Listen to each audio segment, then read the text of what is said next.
जय श्री राम।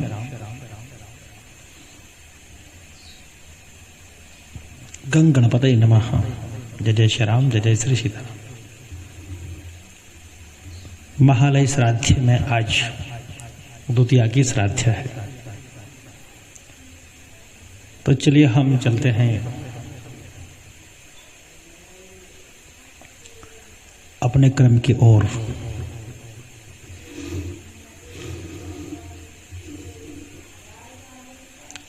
एक पुत्र का पिता के प्रति कर्तव्य।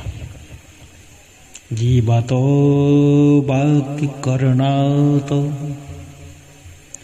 छयाये भूरि भोजनात्। जीवतो वाक्य करणात्, जीवतो वाक्य करणात् छयाये भूमि भोजनात्।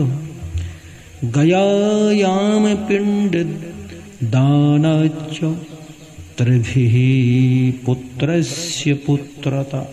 तीन बातें हर पुत्र को अपने पिता के प्रति होना चाहिए। प्रथम तो है कि जीवतो वाक्य करणात्। माता पिता जब जीवित अवस्था में हों तो उनकी आज्ञा का पालन करें। सबसे बड़ी सेवा है कि हम माता पिता की बात को मानें, उनकी आज्ञा का पालन करें, उनकी आज्ञा को सर्वधार्य करें। तो पहली सेवा तो यहाँ से प्रारंभ होती है। जीवतो वाक्य करणात्। मान लो जीवित अवस्था में तो हम वृद्धाश्रम में उनको भेजें, मरने के उपरांत में श्राद्ध करें, पिंडदान करें, तर्पण करें, ये भी ठीक नहीं है। पहली सीढ़ी है, पहला कर्तव्य है कि जीवित अवस्था में उनकी आज्ञा का पालन करें, और जब शरीर पूर्ण हो जाए, जब वो संसार से चले जाएं, तब छयाये भूरि भोजनात्। उनके जाने के उपरांत मृत्यु के पश्चात श्राद्ध कर्म करें, ब्राह्मण और संबंधियों को खूब छक करके भोजन करें। उसके उपरांत गयायाम पिंड दानच्च। गया आदि तीर्थों में जाकर के पिंडदान करे। इस प्रकार से जो पुत्र कर्म करता है वह पुत्रत्व को प्राप्त होता है। पुत्र तो सभी को होते हैं, पर पुत्रत्व भी तो होना चाहिए। पुत्र आज्ञाकारी हो, पुत्र कर्तव्यनिष्ठ हो।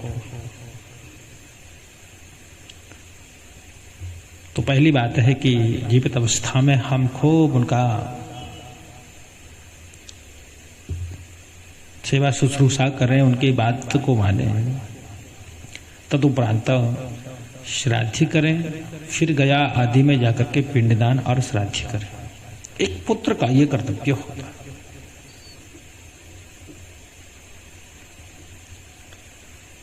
अब श्राद्ध क्या है?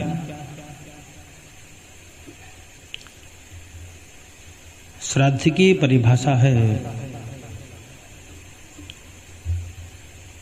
पितरों के अर्थ जो हम श्रद्धा से देते हैं वही श्राद्ध है। पितरों के उद्देश्य से जो विधिवत हम कर्म करते हैं उसे हम श्राद्ध कहते हैं। श्रद्धया पितरन् उद्देश्य विधिना क्रियते यत् कर्म तत् श्राद्धम्। यत् कर्म तत् श्राद्धम्। जो पितरों के उद्देश्य से विधिवत, पितरों के अर्थ जो विधिवत हम कर्म करते हैं वह श्राद्ध है। श्रद्धा से ही श्राद्ध शब्द की निष्पत्ति होती है।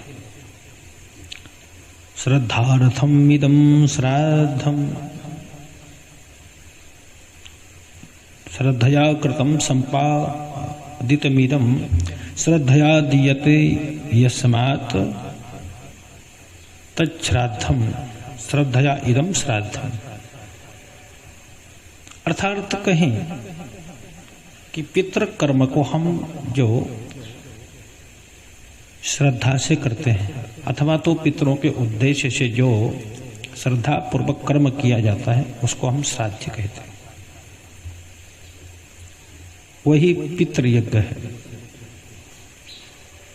इसे हम पितृकर्म भी कहते हैं, पितृयज्ञ भी कहते हैं। अब कुछ लोग कहते हैं कि हमारे पूर्वज तो चले गए, अब पता नहीं वो कौन सी योनि में होंगे, तो उन्हें ये श्राद्ध का भोजन कैसे प्राप्त होगा। तो साधारण सी बात है,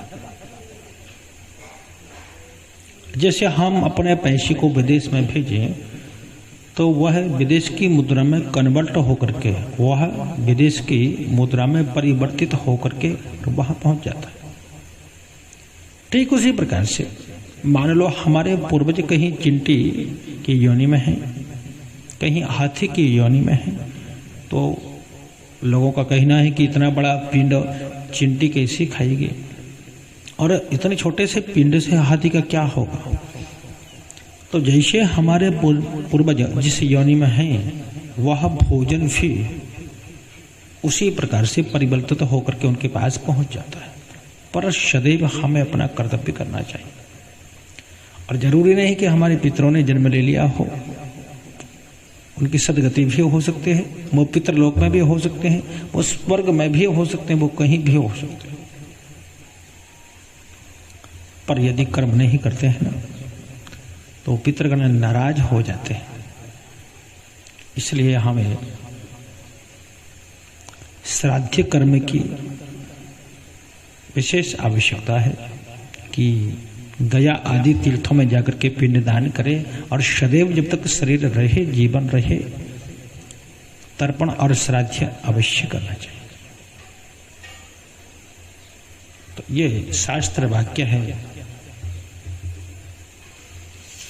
बातें तो बहुत कुछ है शास्त्रों की,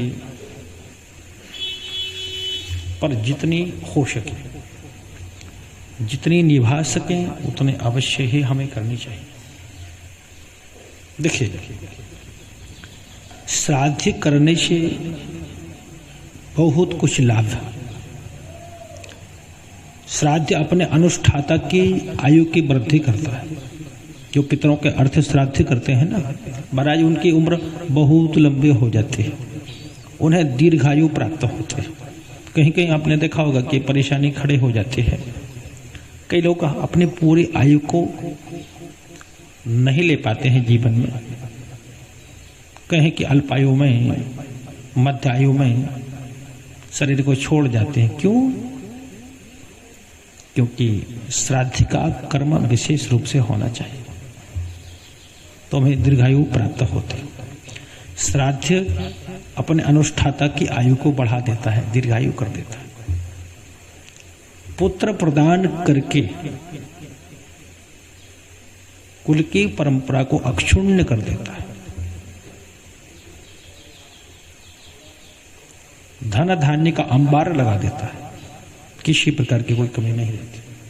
शरीर में बल पौरुष का संचार करता है, पुष्टि प्रदान करता है, यश का विस्तार करते हुए सभी प्रकार के सुख को प्रदान करता है।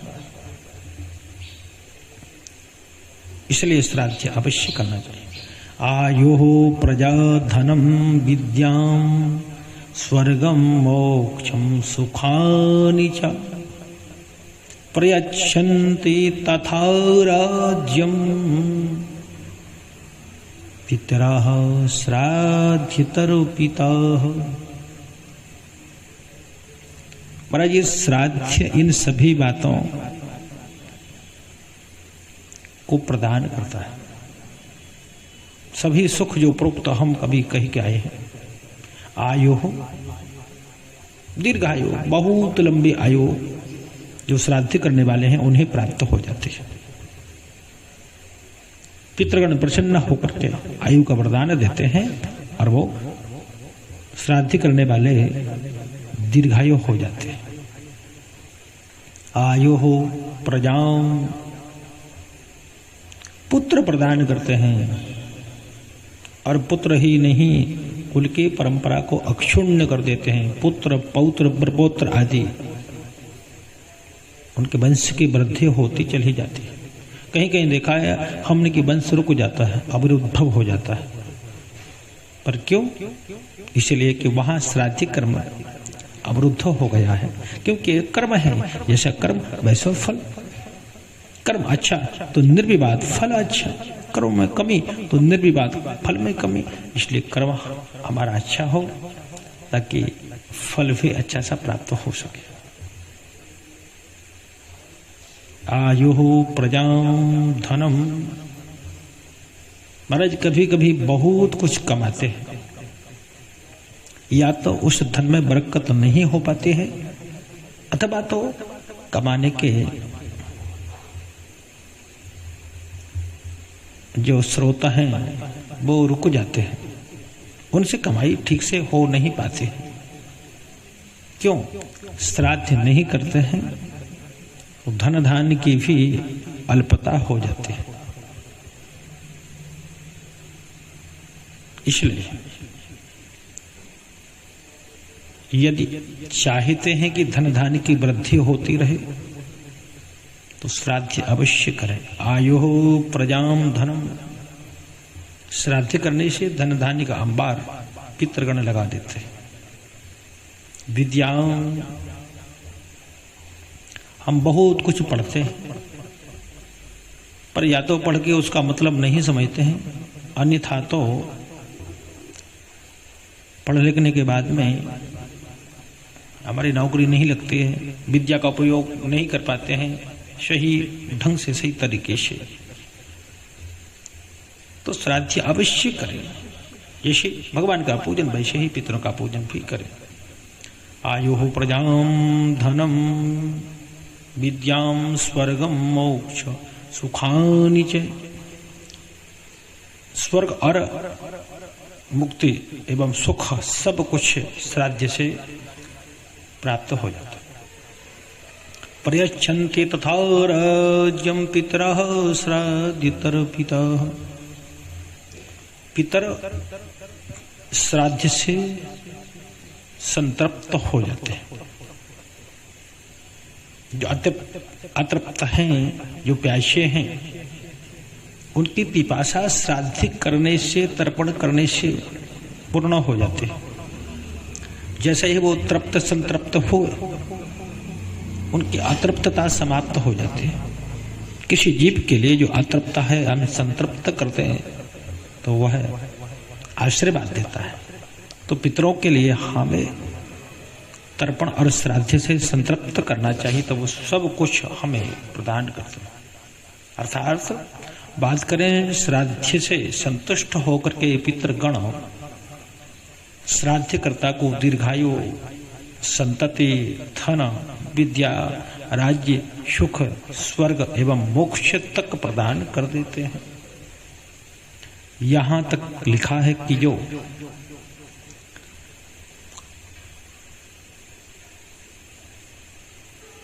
श्राद्ध करता है उसकी विधि विधान को जानता है, जो श्राद्ध करने की सलाह देता है, जो श्राद्ध का अनुमोदन करता है, उन्हें श्राद्ध का पुण्य फल प्राप्त होता है। इसलिए श्राद्ध करने वाला ही नहीं, जो श्राद्ध के विधान को जानता है उसको भी श्राद्ध का फल प्राप्त होता है। जो श्राद्ध करने की सलाह देता है कि आप अपने पितरों का श्राद्ध करो, उसको भी श्राद्ध का फल प्राप्त होता है। और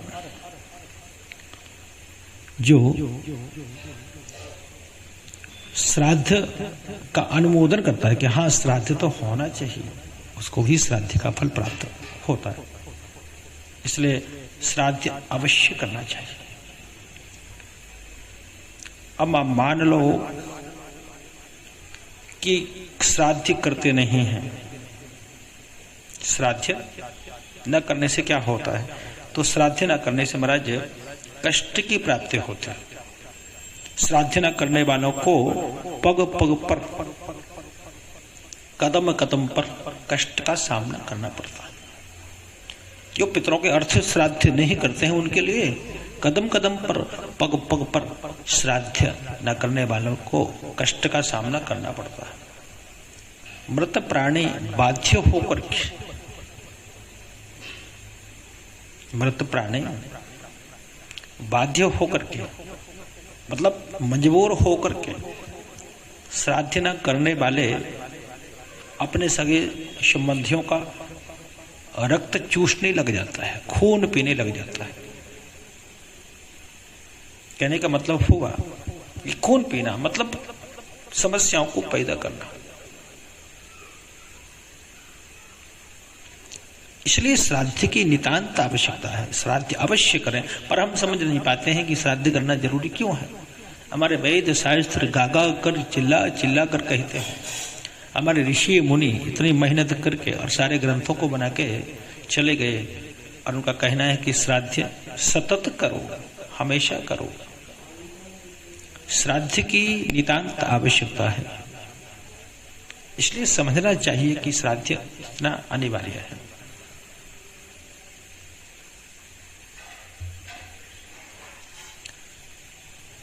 अच्छा, ये तो हुआ कि श्राद्ध न करने से कष्ट, पर श्राद्ध नहीं करते हैं तो पितर शाप भी दे देते हैं। सुने आप इस श्लोक के माध्यम से।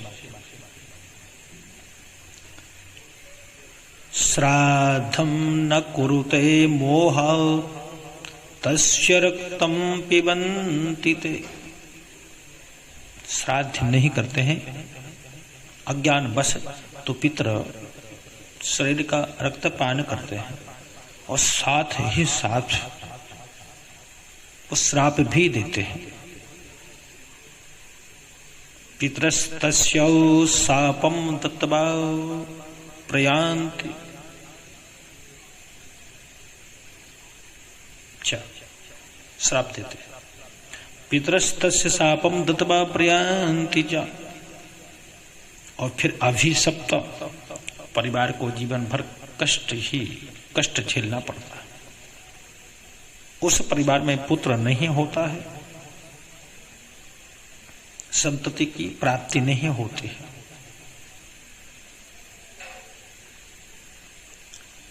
कोई निरोग नहीं रहता है, लंबी आयु नहीं होती है, किसी भी तरह कल्याण नहीं होता है। अब मरने के बाद नरक में जाना पड़ता है। इसलिए महाराज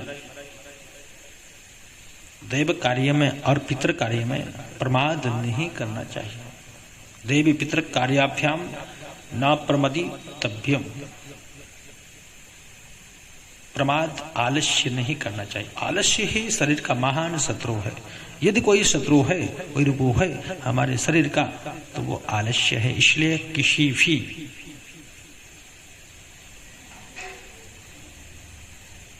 समय कदापि आलस्य नहीं करना चाहिए। विशेषकर देव कार्यों में और पितृ कार्यों में तो प्रमाद होना ही नहीं चाहिए। पितृदेव कार्याभ्याम न प्रमदितव्यम। प्रमाद नहीं करना चाहिए।